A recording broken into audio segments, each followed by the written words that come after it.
Oh, it's been raining the past couple days, so we're in the garage prefabbing some stair treads. Whenever I do picture frame stair treads or any 45 joint, I like to use this miter glue. It's pretty simple. You just spray this side, put the glue on the other side, and then you just slide it together. Hold it for a second.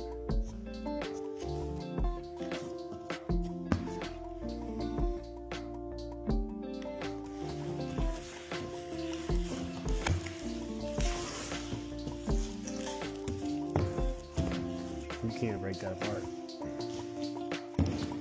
Then for a little added protection, I put a few pocket screws in it.